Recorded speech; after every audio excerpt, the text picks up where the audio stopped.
Hey everyone, and welcome to a quick makeshift edition of Hey Yo Radio. I'm Mark Scott. I'm joined as always by Scott. So what's going on, Scott? How are you this evening? Mark, I'm doing great. It's good to talk to you. We're going to do a sort of a quick hotline here about some of our thoughts over the weekend, from TakeOver leading into SummerSlam and then into Raw last night.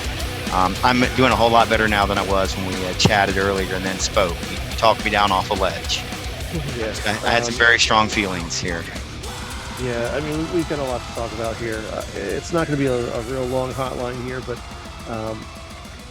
basically, we wanted to drop in and give our quick thoughts on specifically Keith Lee and how we should say his underwhelming Raw debut last night.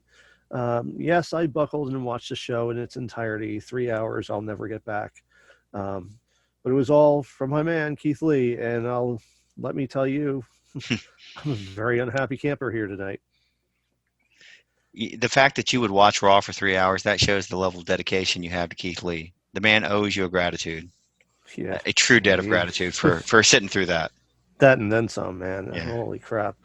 So I don't know. Do you want to start with Keith Lee, or do you want to go back to TakeOver? Yeah, let's just take it in chronology, if we can. So at TakeOver 30 on Saturday night, he had his title defense against Karrion Kross. I believe it was his second title defense, if I'm not mistaken. And we saw Karrion Kross emerge victorious over Keith Lee.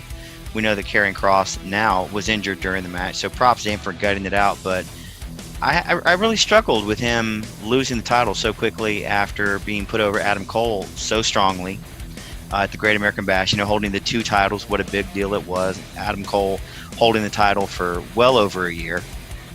And all of a sudden, here we are, a month later, and he's sort of been treated as a transitional champion. And I listened to Triple H, and Triple H I trust. And he said on the conference call afterwards, he said, well, this is just part of his story. Okay, didn't like it. Willing to give him the benefit of the doubt. And then Sunday night came, but I'm going to hand it back to you. What were your thoughts on Keith Lee and TakeOver?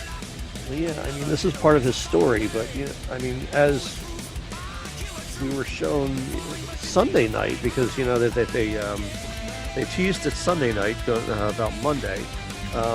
His NXT story's over, and I hate that. Listen, you guys all know I love NXT. I don't watch Raw. I don't watch SmackDown. I gutted it out for 3 hours last night to watch Raw.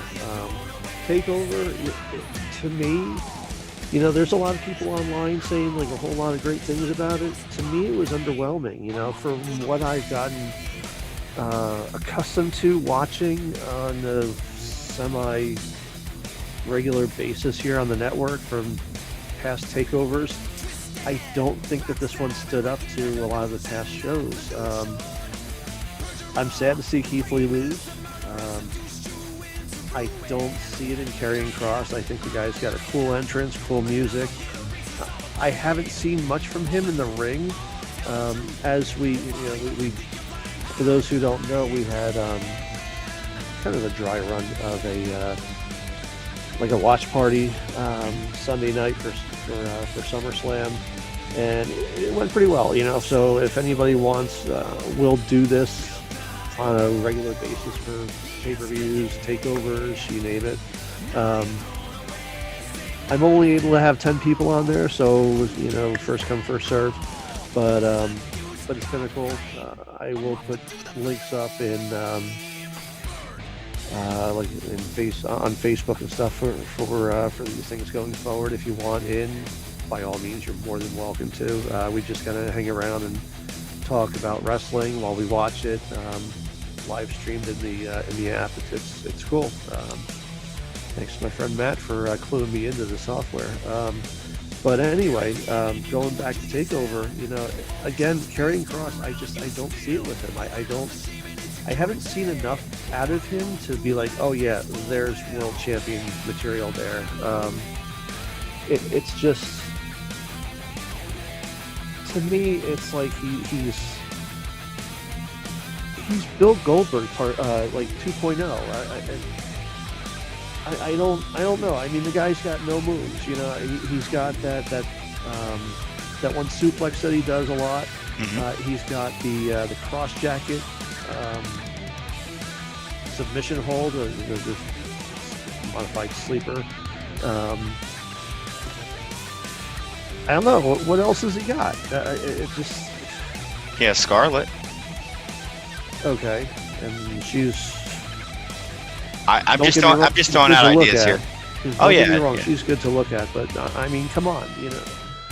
Here you have Keith Lee, who he's like a generational talent to me, you know, somebody of his size and stature doing the things that he does in that ring. Like, those guys don't come around every day, you know, and you don't.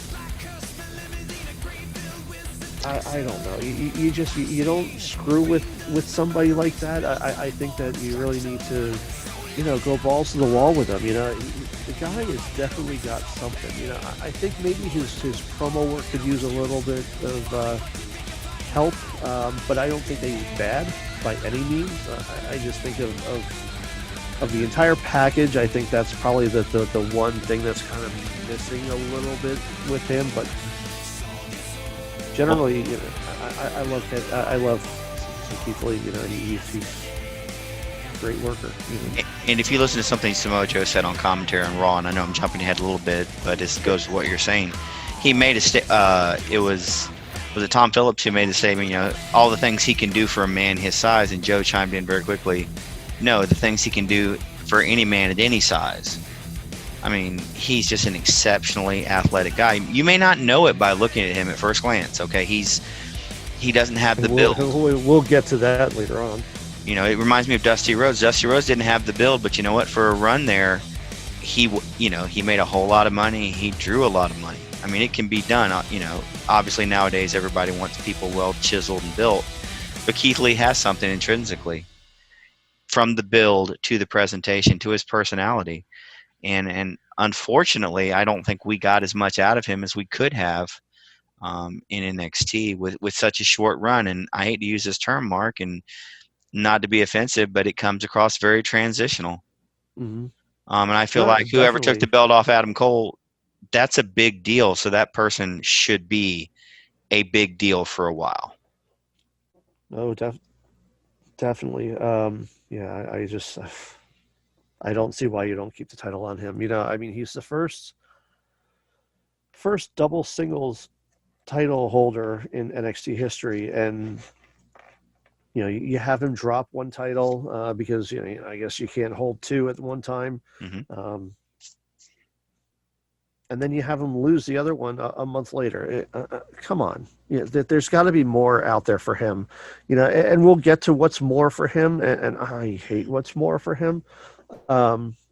As we go on, but you know, let's talk about more of like the rest of the show of NXT. Sure. TakeOver.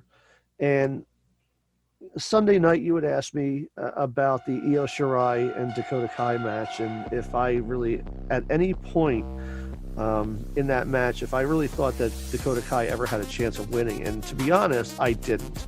I like Dakota Kai. I think she's a great worker. I think she's coming along. I always, you know, when she first debuted in NXT, I saw her as like the next Bayley. You know, she just had that just overly like white meat baby face look to her, you know, but she didn't connect with the fans like Bayley did. But that was something that I guess I could say like would be like a work in progress. Sure. And then when she turned heel, I liked it. You know, I thought it was cool. She turned heel on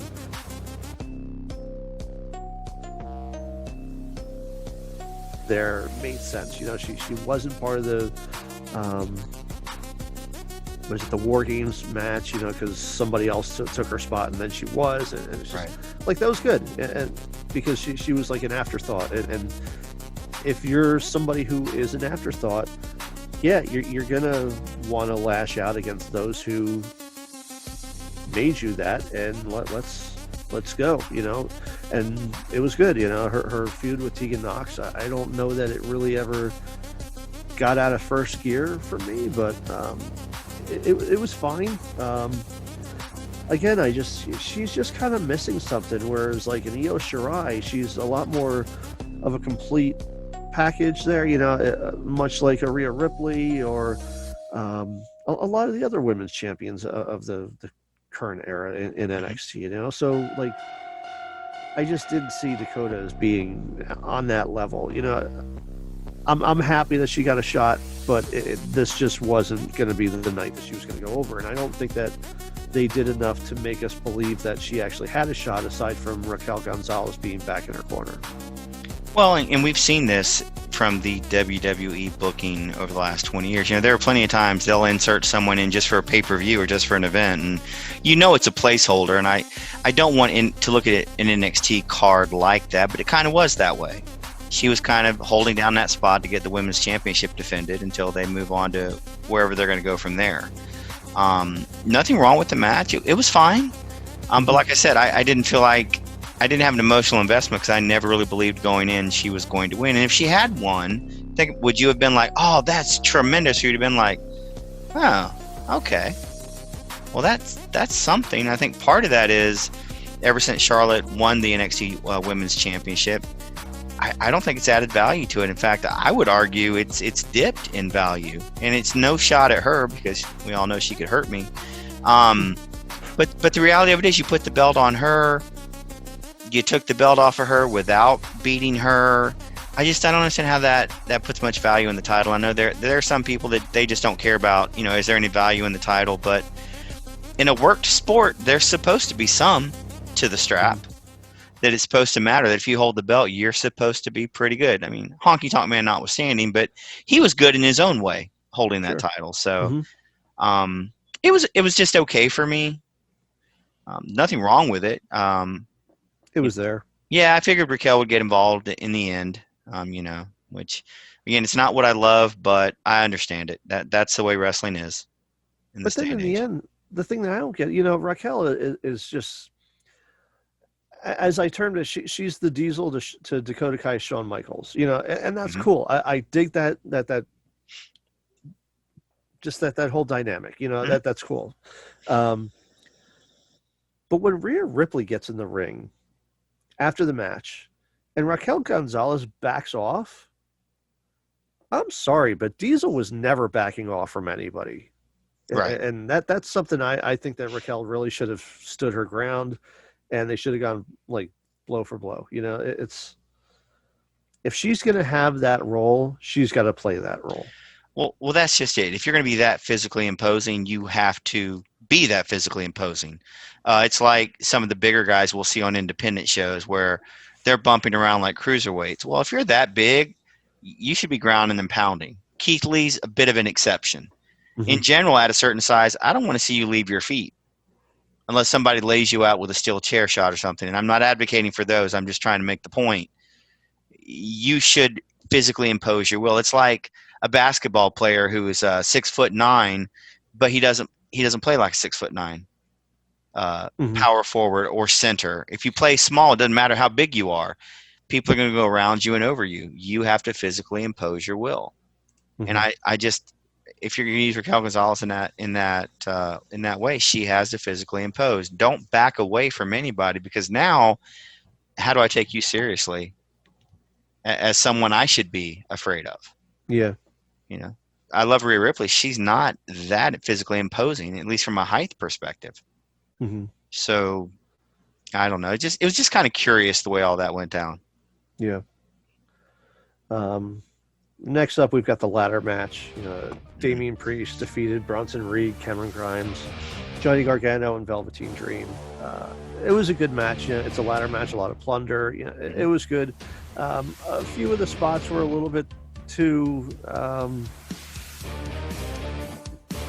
unbelievable. Okay. All right. I'm sure that you'll dive into that. But, for me, I really wanted, when we spoke about this on the phone earlier, I really wanted to see Cameron Grimes win that thing. I really dig the guy. I think he's a great, chicken shit heel who, he's undersized. He's not the greatest built. he's an asshole, like who takes shortcuts to win.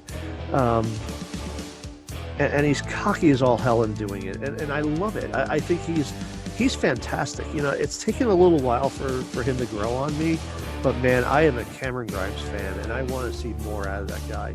And I think that like slapping the North American title on him would have helped a lot, because there's nothing like having a heel like him holding a title and nobody being able to get it off of him.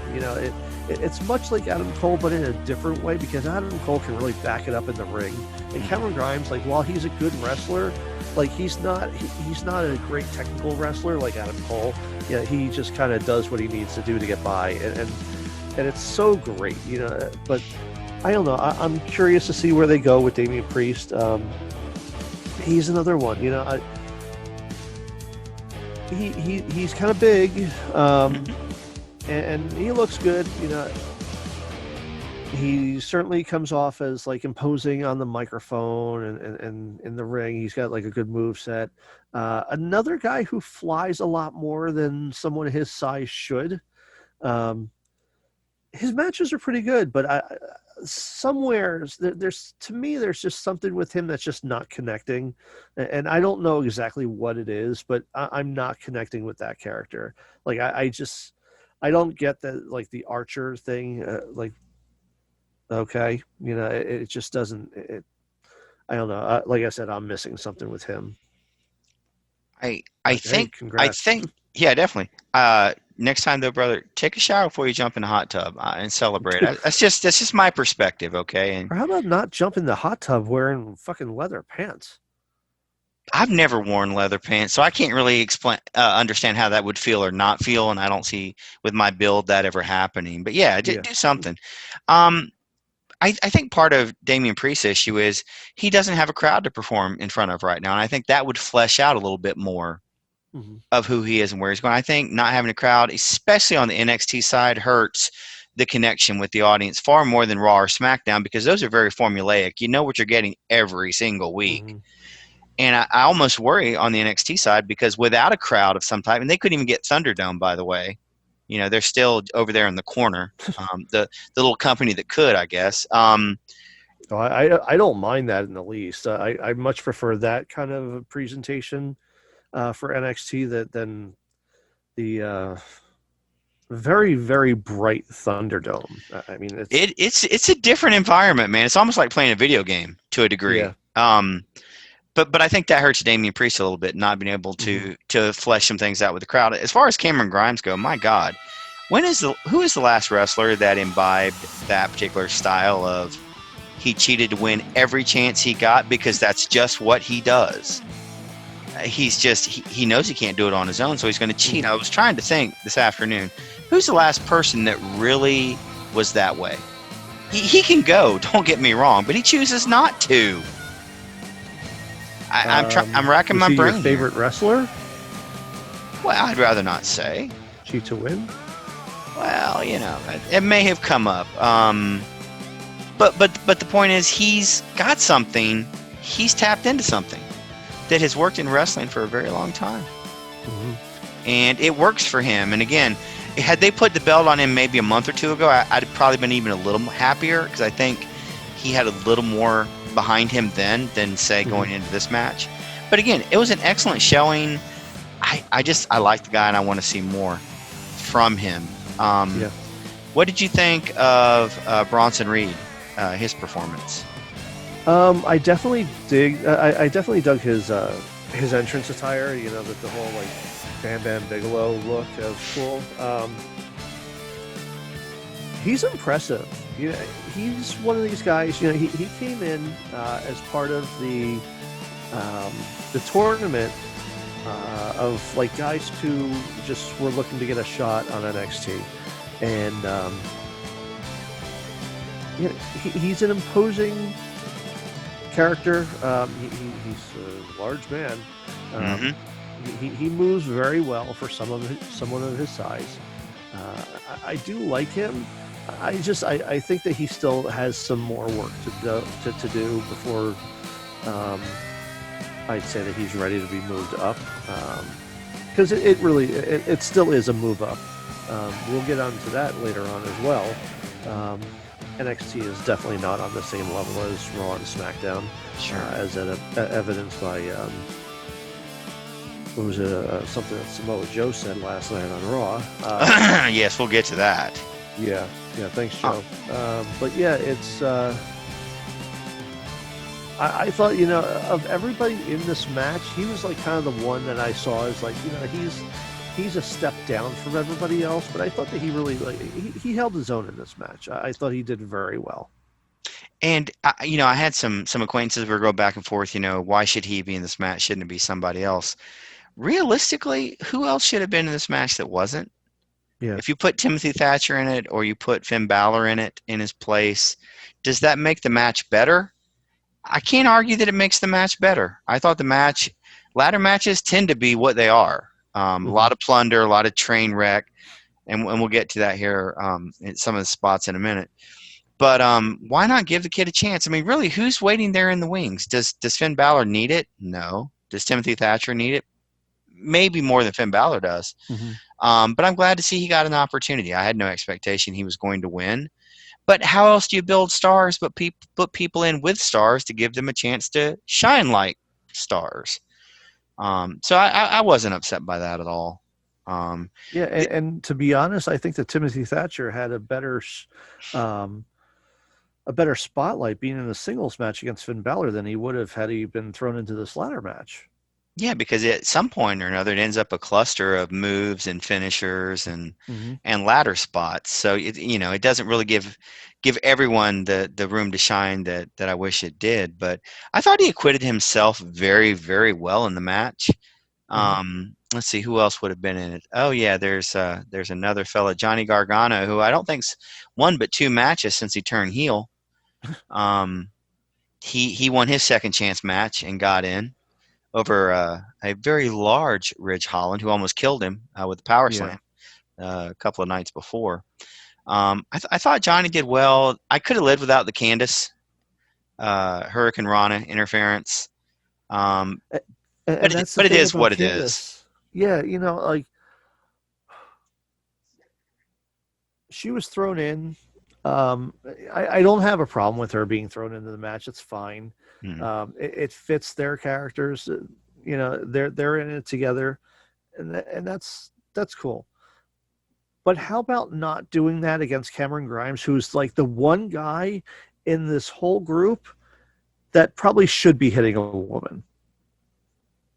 Not that I want to see it, but if there's anybody in this group that should be like, I don't care who you are. I'm going to do what I need to do to win. That's Right. Cameron Grimes.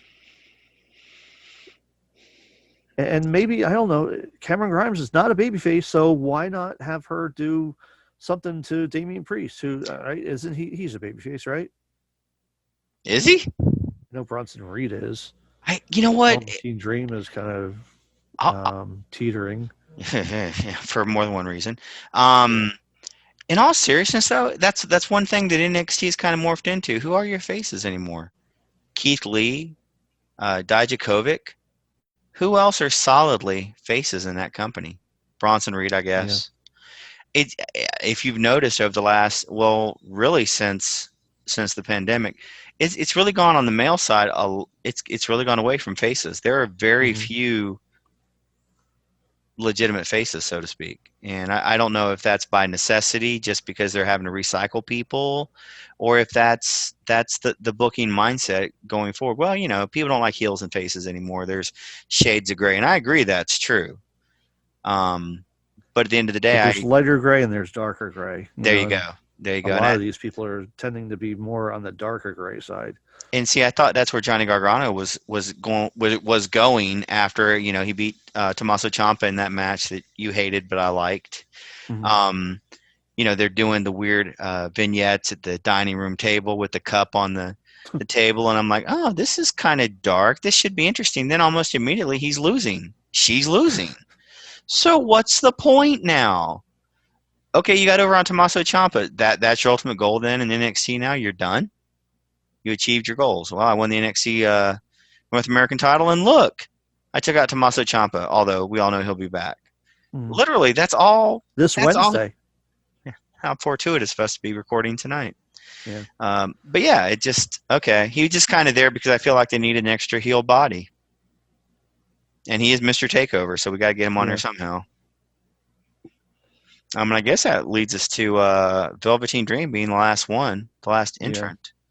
I have mixed feelings on it.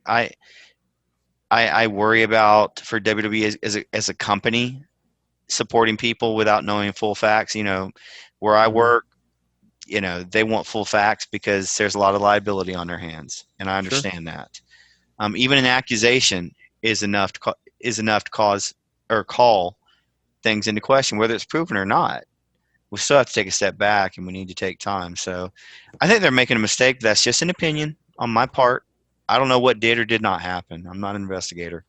But again, I don't feel like he needed to be in the match. No, I don't feel that there was anything that happened in this match that was specifically like Velveteen Dream. You know, that what he did in this match could have been done by anybody. You know, it wasn't like, oh my God, Velveteen Dream was amazing. No, he wasn't. He wasn't. He was there. He was just another body in there. Exactly. And if that's the case, then why put the risk of even put him out there? Because unfortunately, going forward, it's a risk until you're cleared. It is a risk every time they're on TV, and I don't think he added to the match in any way other than he was a warm body. Yeah. And that brings me to the next thing. So if not Timothy Thatcher, if not Finn Balor, if not Velveteen Dream, who would have been the next person up? Who can you think of to say, man, if we could only slide him in? Yeah, I don't know. And the short answer, without really sitting down and looking at the roster and thinking about, I guess. He was supposed to be in this, remember? And then Loomis got hurt. Oh, Loomis too, yeah. He would have been in it. But all of a sudden, you're running kind of thin. Yeah. In top talent. And, we've ragged on Raw. We've ragged on SmackDown for years, being thin on talent. Sometimes you look across the NXT side and there's some thinness there. They're 1 or 2 injuries away from being, that's problematic. But anyway, Damian Priest gets the win. I did not like the spot in the corner. We already talked about that on Sunday night. There's the atomic drop into the ladder, and so the person just leans up against the ladder. So I forget who it was that took the atomic drop, but Bronson Reed, hits the splash and into that person, into the ladder where everybody's stacked up. I think it was Grimes. Was it Grimes? Hated it. Absolutely hated it. I've got to suspend my disbelief, and that does not help. And then there's Velveteen Dream, behind the ladder, and every time that somebody gets slammed into the corner, that ladder's whacking into Dream's head, and he's like, oh, come on. I get it. We have to be more and more creative with ladder matches, but at a certain point, we've seen it. Yeah. So I'm not a huge fan of ladder matches, but I know that the North American title has it was started in a ladder match. It has a history with ladder matches. It's what it is. But again, congratulations to Damian Priest. I hope this elevates him. But again, without the crowd, I don't know. Much like Drew McIntyre, I think he's lost a lot with having no crowd to fend off. I think Damian Priest is in the same position. Sure. It's what I expected. It wasn't a bad match at all. I rather enjoyed it for the spectacle it was. But coming out of it, Gargano, he didn't advance, I don't think. I think the only one who looks better coming out of this is Bronson Reed. Which is cool. I mean, I look forward to seeing what he can do. But beyond that, I didn't see a whole lot of elevation for anyone else in the match. So, and previously NXT's been very good about elevating people, even in a loss. We always talk about losses don't matter when you have good booking. Well, this one, it's just one of those times where people weren't elevated across the board. Which I guess we touched on the two competitors in another match, and that was Finn Balor, Timothy Thatcher. Yeah. What did you think? I thought that was a great match. Of everything on this card, there were really 2 matches that I did like. And that was one of them. The last one is the one that we'll be talking about to finish off our NXT TakeOver talk. But Finn Balor and Timothy Thatcher was good. Timothy Thatcher comes across a little creepy to me, just in the way that he wrestles. We spoke about this on Sunday night. I look back at Stu Hart in the what was that movie called? Beyond the Mat. Mm-hmm. And he comes off as very creepy, like a very creepy old man who just likes to stretch people and almost like gets off on doing it, and it's really weird. And the way that Timothy Thatcher wrestles, like, just reminds me of Stu Hart, which I guess that can be taken either way. Stu Hart being the patriarch of the Hart family, the Hart family, and everything, and the reason why we got such amazing wrestlers, and Brett and Owen, and heck, I guess you could probably even throw like Pillman and Davey Boy and Jim Neidhart, and all of them.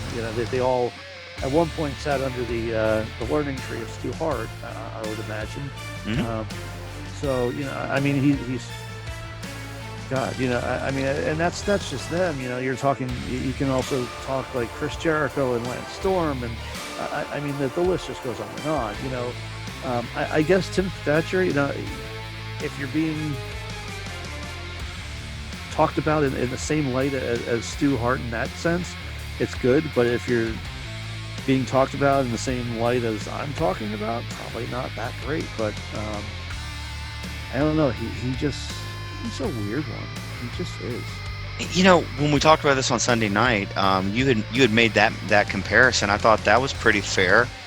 To me, he reminds me a little bit of a kind of an amped up Dory Funk Jr., who would come out in his trunks and his boots and that just unremarkable jacket he would wear, and just go out there and take people apart. Now, granted, he always looked 20 years older than he really was at the time. So Thatcher has that going for him. At least he looks younger than Dory did.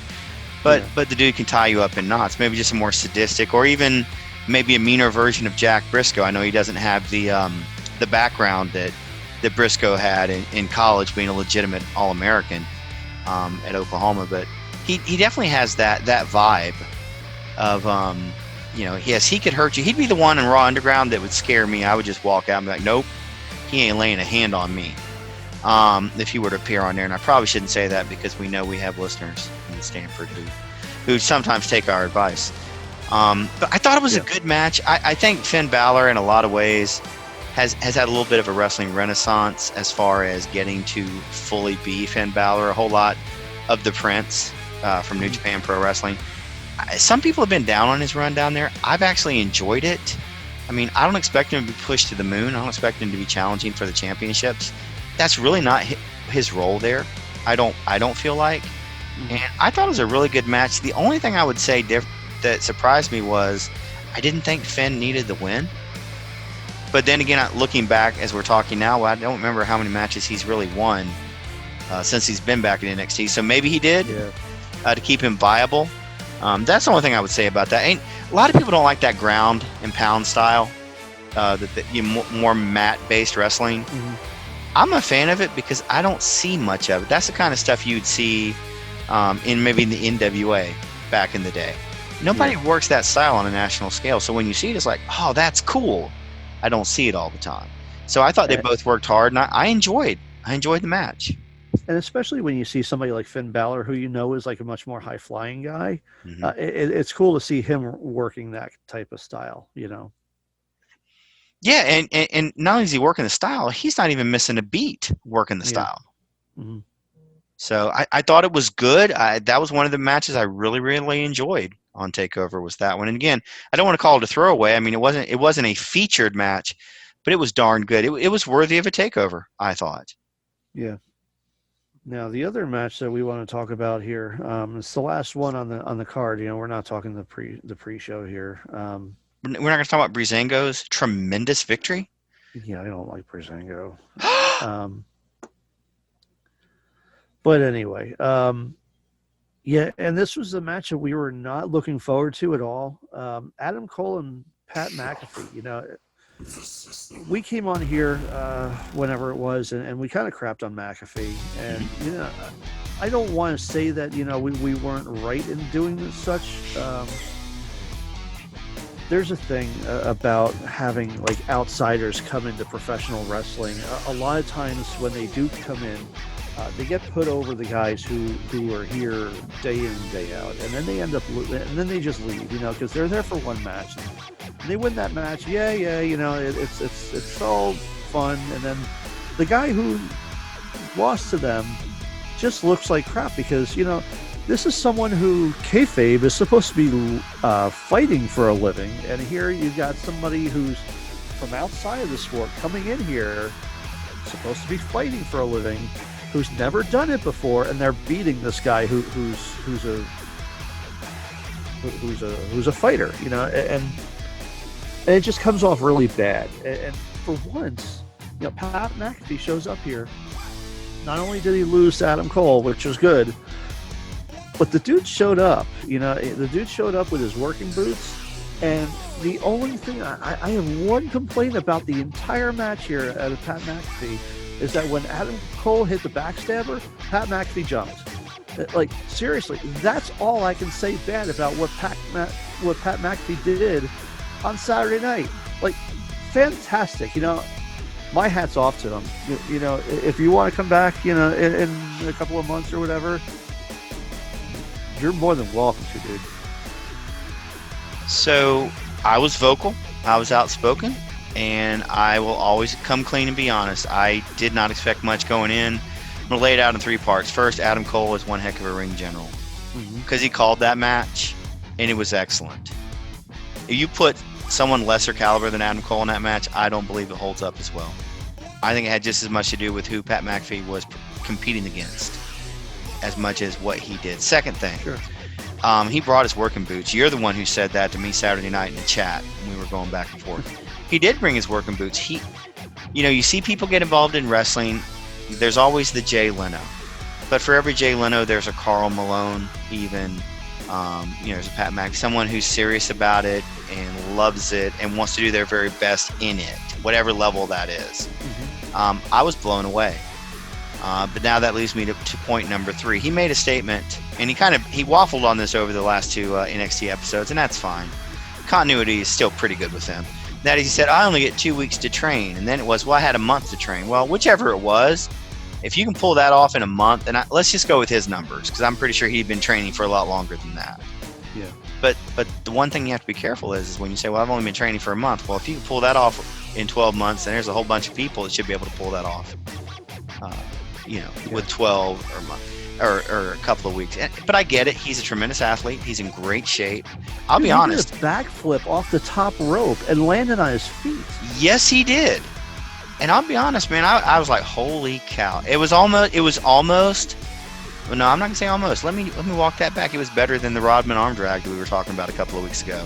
Yeah. When he hit that, I'm like, holy crap, dude. Well, I knew he was an athlete, but I will say this though.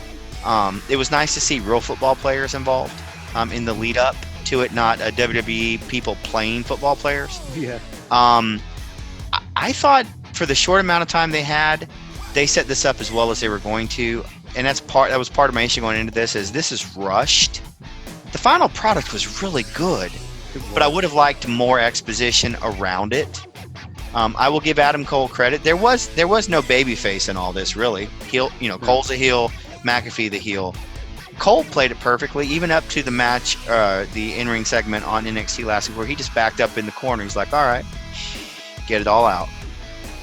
I mean, in WWE, we stand right in front of each other nose to nose, and people just insult each other for 15 minutes, and no one lands a blow. They were very smart. They're like, nope, get it all out, because when you're done, I'm going to hurt you. But go ahead. And I thought that was really well done. I would just like to have seen more in the build-up. A lot of what we saw on TakeOver felt rushed. It's no longer, hey, we're going to have one every 3 months. Now things are coming a whole lot quicker. Plus, we're doing 2 hours of TV every week on USA.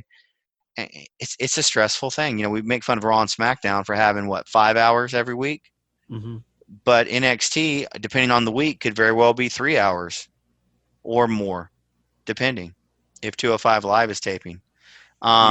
So it's a lot. But you know what? My hat's off to Pat McAfee. I'll walk it back. I didn't think he had it in him, and it made for an enjoyable match. I was genuinely happy when that match was over, like, wow, I saw something good. And if he wants to come back and wrestle, man, by all means, come on back. But I would caution them, be careful who you put him in with. Mm. Yeah, not everybody's Adam Cole, but at the same time, like, I did mention the backflip off the top rope. Mm-hmm. McAfee also took the Panama Sunrise, and I mean it's the same as the Canadian Destroyer, which is all on Pat McAfee. Mm-hmm. It is on him to do a backflip and land on his head. Like that's impressive. Wait, you're saying when Ricky Morton does it in AEW, it's not on him? Yeah. Huh, my bad. I thought the 60-year-old would be pulling it off. My bad. Yeah, my hat's off to Pat McAfee. That was a heck of a match. And of course Adam Cole too. Adam Cole's is Adam Cole an amazing talent. I mean to put that whole thing together with McAfee and just walk him through that whole thing. Mm-hmm. Bravo. And the other thing I want to say in celebration of Pat McAfee is, if I were teaching a wrestling class, and believe me, I wouldn't know where to start. Okay, but if I were, I would imagine I would have recordings of Pat McAfee's last couple of interviews and promos. Sit down and say, everybody, watch this. You want to get people to hate you? You do what he does. Because I hated it. I wanted to see him get punched in the face legitimately. Yeah. You know what? He got it. He has a delivery. And, being a talk show host doesn't hurt if you're very good at it. You can rile people up. But, he put the package together. And now I'm just going to refer to the kick. Randy Orton, it's no longer the kick. It's the McAfee from now on. It's the McAfee. Because remember, boys and girls, one kick laid out Adam Cole. And we'll get to that here in just a little bit too. But overall, TakeOver was okay. But you know what? I didn't leave it loving it. I just left going, okay, I had a couple hours of good wrestling. It didn't change my life any. In fact, felt kind of like a main roster pay-per-view. And as I walked away, I'm like, okay, saw some good wrestling. Didn't love it. Didn't hate it. I thought it was good. Mm-hmm. But it's not some of the warm fuzzies that I've had for other shows. And I guess that really leads us. We talked about the Keith Lee Karrion Kross match. So that really leads us into SummerSlam, and we're all hanging out, we're talking, we're kicking it, we're trying some new stuff, and and Mark and I are talking like, hey, so what do you think you're gonna do with Keith Lee? Do you think they'll call him up? Mark's like, no, they won't do that. And it wasn't even like 10 seconds later they flashed the graphic up on our screen. Tomorrow night on Raw, Keith Lee, and I'm not gonna repeat what Mark said because I'm a respectful person. But it was ugly. It was an ugly, he said. Thank goodness the twins were not around to hear Daddy say those ugly words. But you had a legitimate visceral reaction to seeing that. And I'm going to take a step back, and I'm just going to let you kind of explain to the people what were you feeling when you saw that? Why that reaction? Because I mean, this is the guy who we were just talking about, like, so I guess Keith Lee is a transitional champion. It's like, why would they take the belt off of him so fast? And boom, here we are. We're on a Monday Night Raw. It's like, fuck you, like, just, come on. This is really what you had planned for this guy. This guy who's going to beat your champion of well over a year, the longest reigning NXT champion of all time, and you put two belts on him. And yeah, he's got to surrender one. Just the Ultimate Warrior did the same thing. No big deal, mm-hmm. But still, like, really, a month later, don't tell me that this is what was planned for him, because I don't believe that for a fucking second. Right. I don't think so either. I think it was a last-minute decision. So that kind of soured a little bit of SummerSlam, although there were some good matches in it we talked about and we saw, and there was some good stuff. But again, I expect that on main roster pay-per-views. There's always going to be a few things that I really like, and some, well, it is what it is. But that takes us to Monday night. Yeah. And Randy Orton is in the ring, cutting a promo. And all of a sudden, some music hits, and I don't recognize what it is, because I've never heard it before. I recognize the very beginning of it. Well, yes, but there is that little hook at the beginning of it that was very memorable to me. There is a hook at the beginning, but the overall structure of the song beyond that, I'm like, well, that doesn't sound right.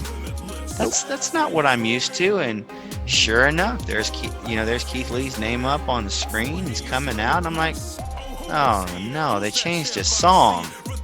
That means when we do his career on NXT, that's more music we have to do. No, but in all seriousness, go ahead. Not only that, but one of the really cool things about Keith Lee's song is that he sings it. Mm-hmm. Like, that's his voice. You know, like, you got to take that away from him?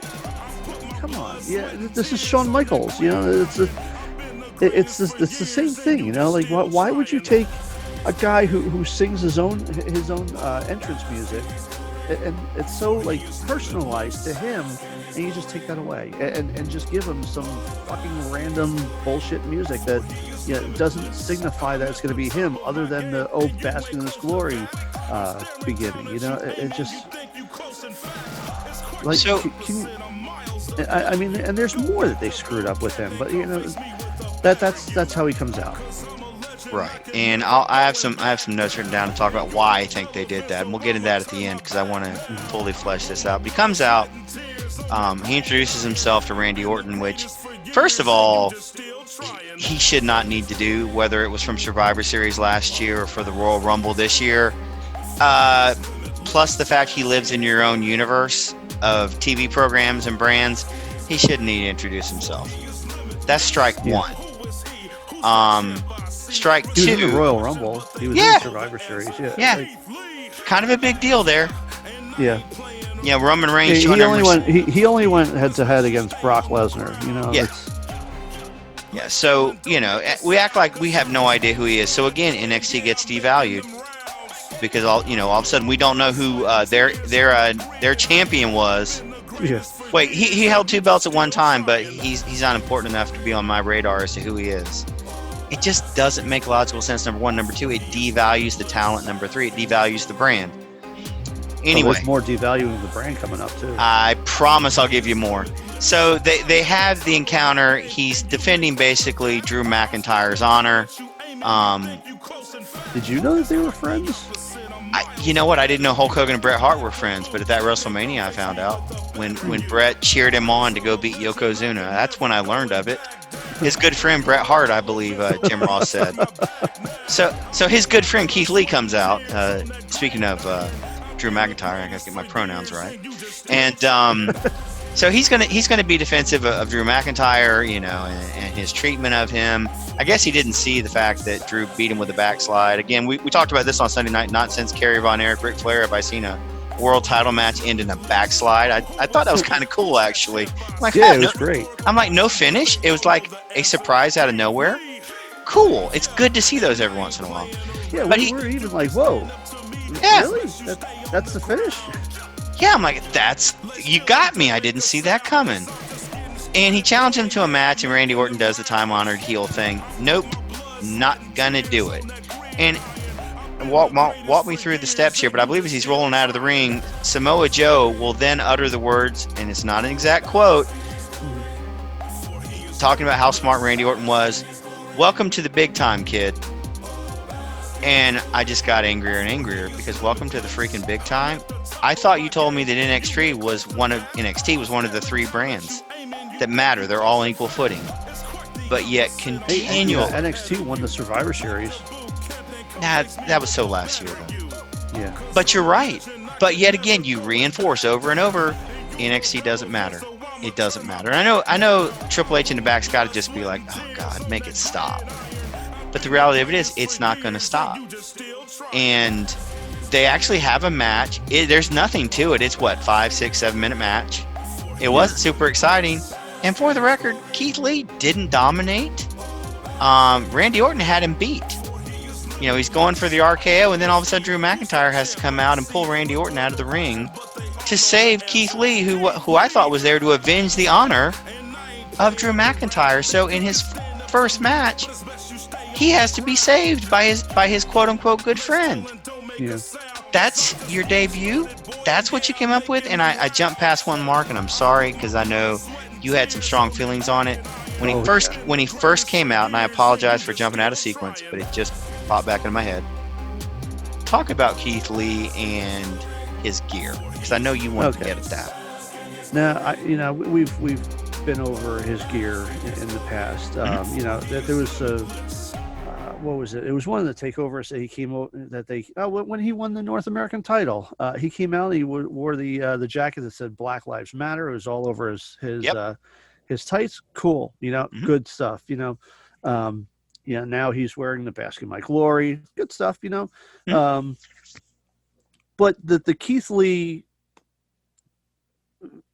The view of Keith Lee that you always get is that he wears the not the trunks but like the shorts, Mm-hmm. and that's it.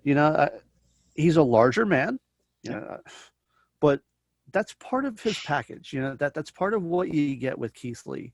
He's a big dude, and why not play that up? Yeah, he's kind of fat, big deal. The dude does stuff that guys like a quarter his size don't do.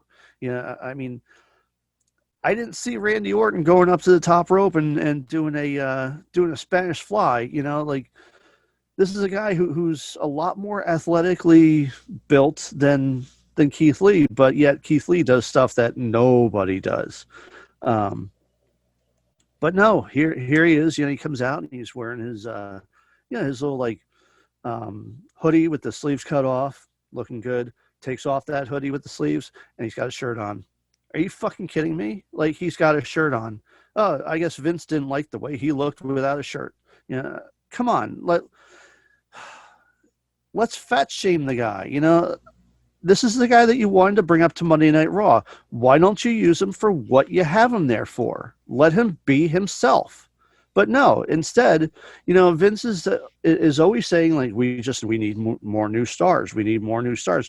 Well, here you got a new star, and you're going and changing him, and you're making him something that he's not, and this is what you're going to get. And now he's a piece of crap because of the way you treated him, and he's not going to be what he could be. This is typical. This is typical Vince, and this is what we get all the time. And this is why we do our show that we do, where we look at the NXT run and we look at the main roster run. And most of the time, the main roster run of these people fucking sucks. That they're on here on NXT on a weekly basis, having amazing matches. Their characters are getting over. They're really doing great mic work. And they go up to Monday Night Raw and they're given scripts and they're given new looks, new music, and what are you doing? What are you doing for 2 years down in NXT? You bring them up to the main roster and just completely change them. I don't understand. Like, it's your own developmental system. This is what you're supposed to be preparing them for. So why don't you just use the person the same way that you've used them over the last 2 years? And maybe they come in and they need to work on something a little bit. Bobby Roode came in, he was missing something. He got the glorious gimmick. Boom, the guy's a star. Goes up to the main roster, and what's he doing now? He's nothing. Mm-hmm. It's just this is the same bullshit that Vince always plays, and it's another person that we all get behind in NXT, and on the main roster he's nothing. Like we were talking earlier on the phone in the car. What's Matt Riddle doing right now? Bro, he's feuding with King Corbin on SmackDown. Okay.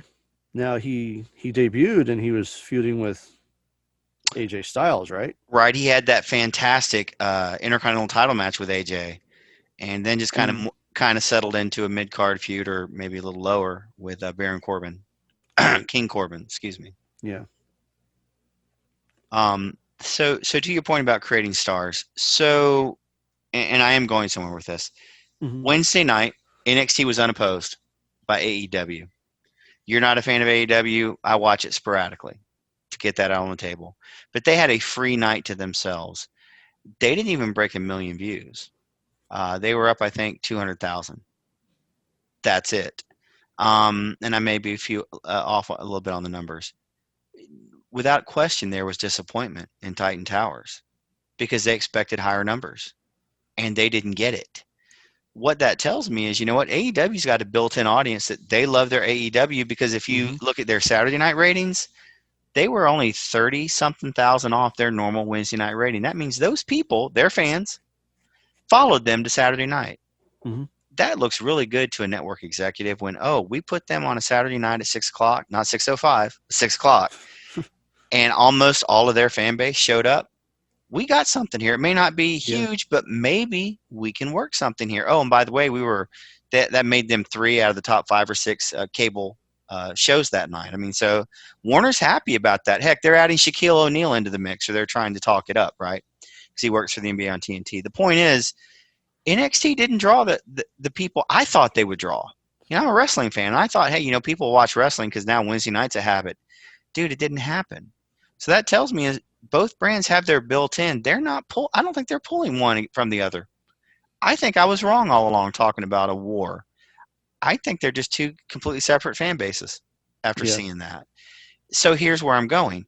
So if they drew 800,000, let's say, on Wednesday night, what does Raw draw on a typical week? 1.9, 1.8, 1.7, just depends, right? But let's give them Yeah. 2 million. Let's give me a nice round number. That's at least double what NXT does, if not more. So my thought is half of the people watching Raw, let's just transpose the number, have no idea who Keith Lee is other than seeing him on Survivor Series or in the Rumble. That's all they know. So you've got a huge audience to expose him to, and that's what you came up with on Monday night? That was your go-to move? And I told you this on the phone, and I'm going to be very careful how I say this. My wife and I were raising, when you hear me talk about my little kids, they're my grandchildren. My wife and I are raising our 2 oldest grandkids, and they're biracial. And do you know how nice it would be to sit down with Kim, who's the younger of the 2, and she loves wrestling. Kyla's kind of 13 going on 14. She's just icky now about everything. But Hmm. Kim still likes to sit with Poppy and watch wrestling and talk about it. She was so excited to see Bianca Belair. You want to take a guess why, Mark? Why she was happy to see Bianca Belair? I have a good idea. I'll say it Because she because looks like her. exactly. And then she sees Keith Lee and she hears because we watched NXT last week, and she doesn't watch NXT, and then she's watching with me. She's like, "Poppy, that was pretty cool." And I'm talking about Keith Lee and all this, and she's like, oh, "Okay." And she's looking at him and goes, "Hey, he looks like me." Hmm. But then on Monday night, and we haven't watched this together yet because they actually put me back in the field for work this week. So pray for me, y'all. No, we haven't had a chance to sit down and watch it. So all that stuff I told her about Keith Lee and how great he was and bask in his glory, and she thought that was cool, and she liked how he looked and blah blah blah. Now when he goes to Raw, she's going to go, "Wow, Randy Orton beat him up really good. He came from NXT, so maybe NXT's not. If he's the best, maybe NXT's not that good." Hmm. And that's part one. Part two, it's a missed opportunity, especially in the days in which we live. We know how important social issues are to Keith Lee and to others as well. That's how you want to represent someone who could be the face of your company. Think about his story. Slept in his car, mistreated, abused, rises to the top, man.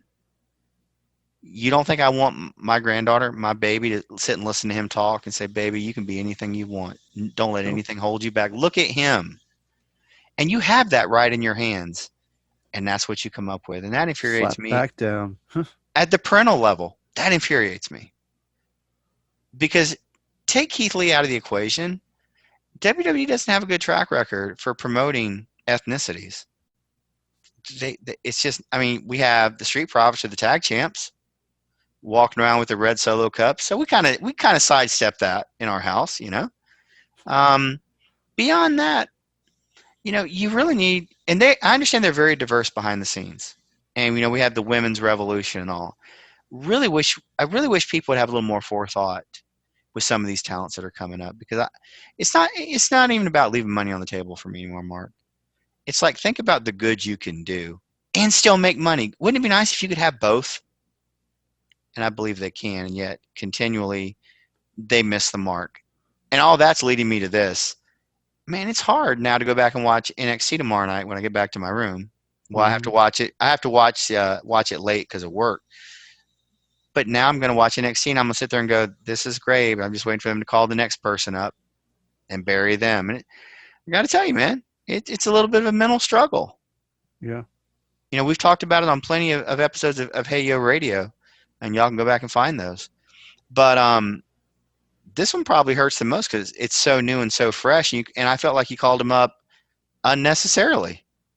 There's still work to be done, so to speak, down there.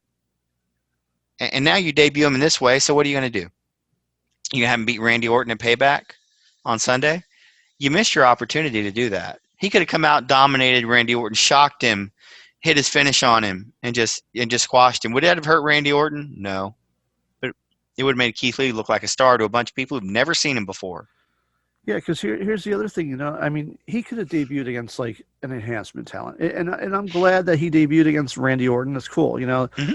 If you're going to be debuting on Raw, like the top dog in Raw, I believe, from the people that I saw on that show last night, the top dog is Randy Orton, in my eyes.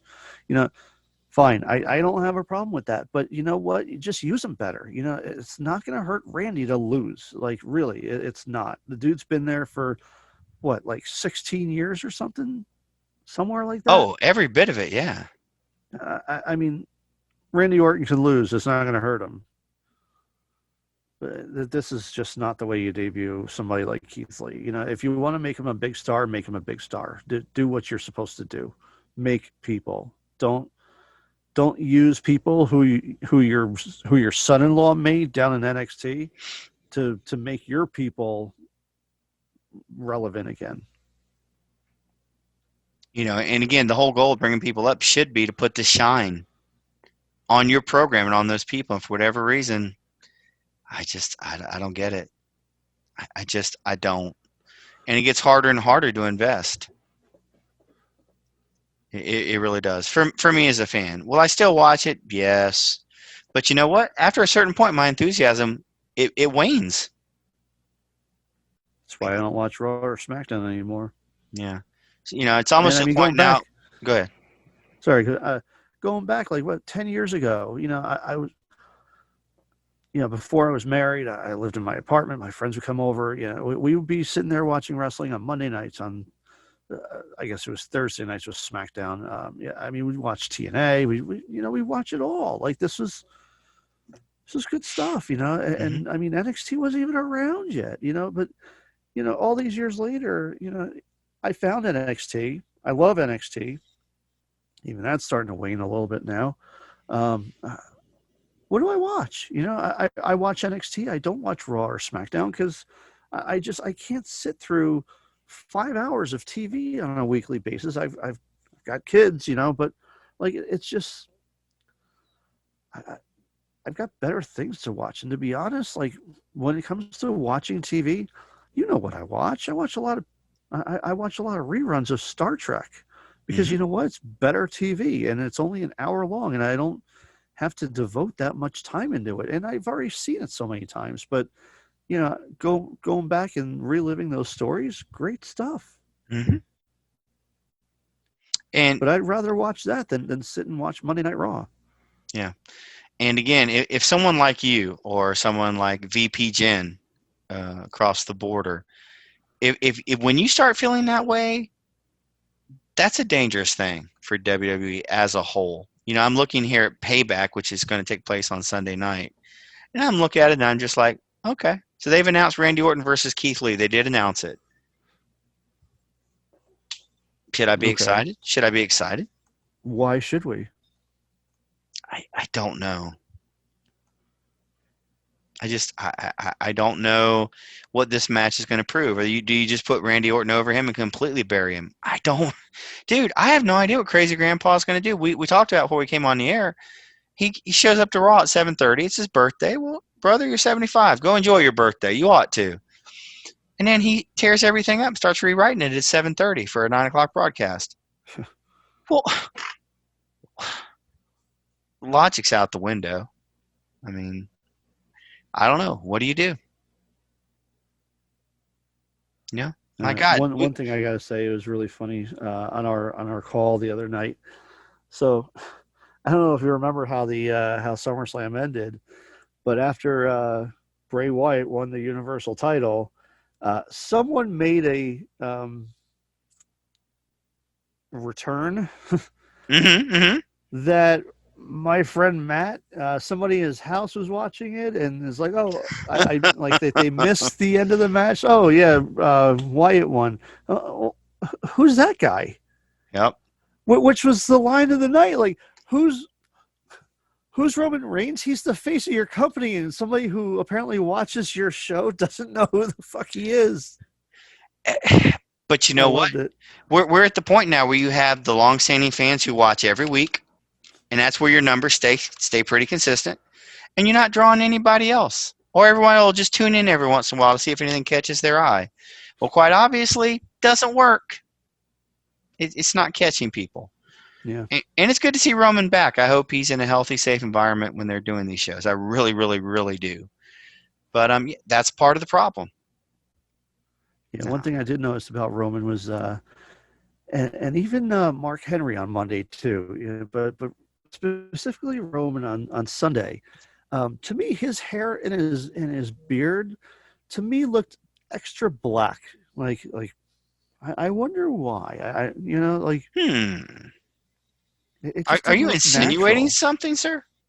It didn't look natural. And when Mark Henry came out, I know what Mark Henry looks like. I know he's got gray in his beard. It's cool. We all do. When we Sure. get older, it happens.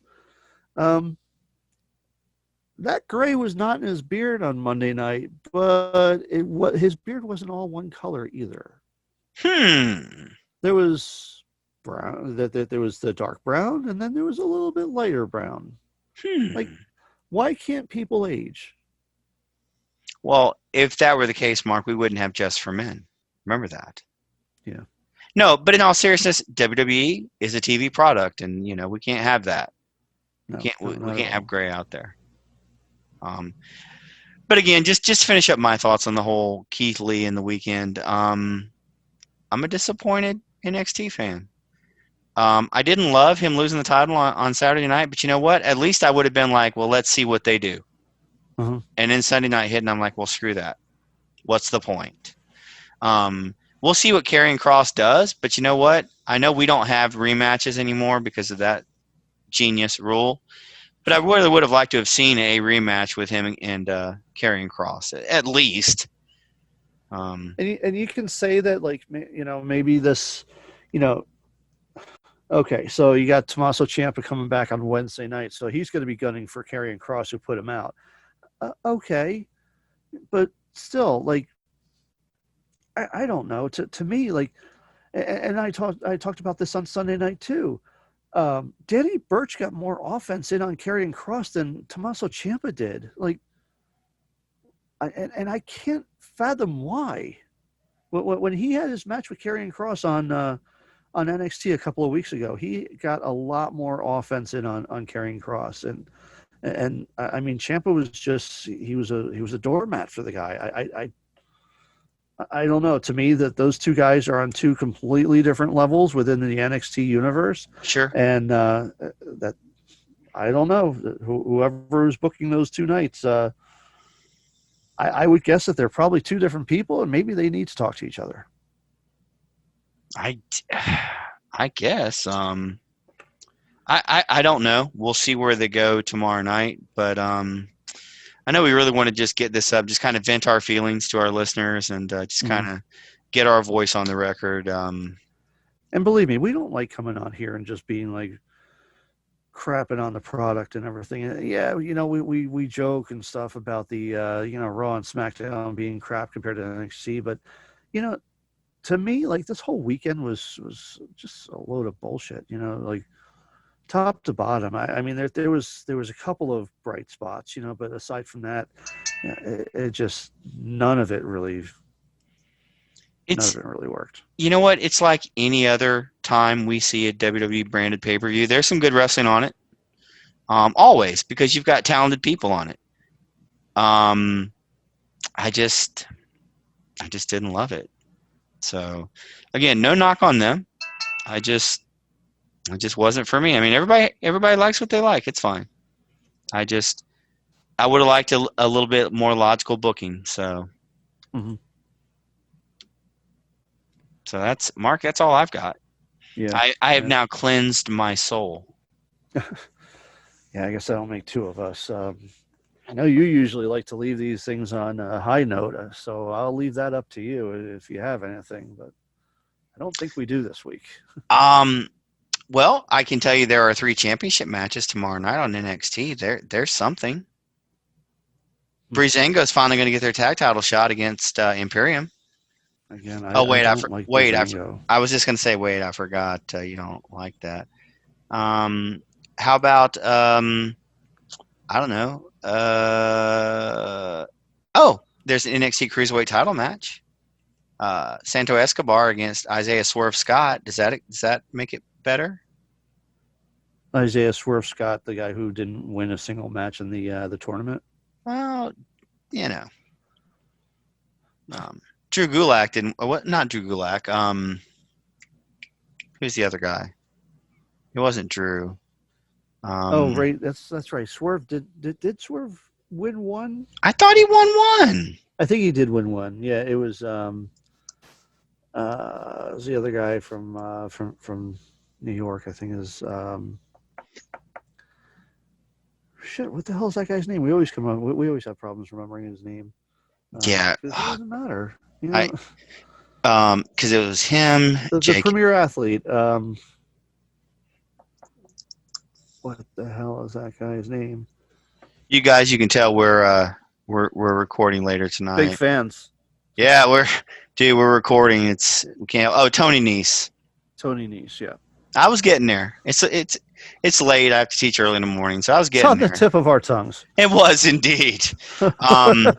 So, it should be some good stuff, I would figure. We're going to see what the direction is coming out of NXT. It's going to be interesting to see how they work around Karrion Kross's injury. Yeah.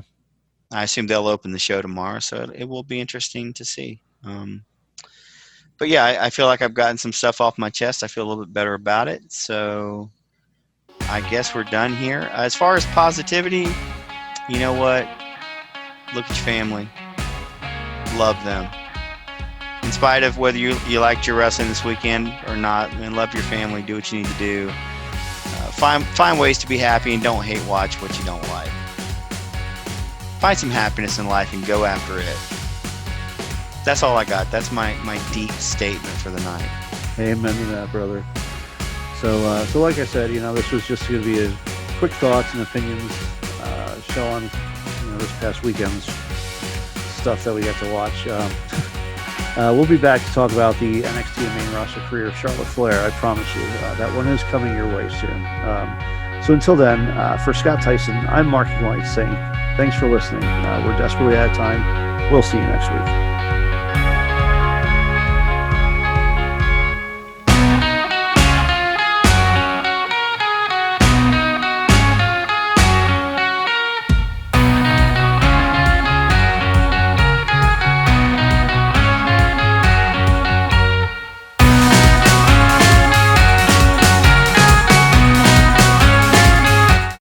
Hey Yo Radio is intended for entertainment and informational purposes only. The songs used throughout the show are properties of their respective copyright holders.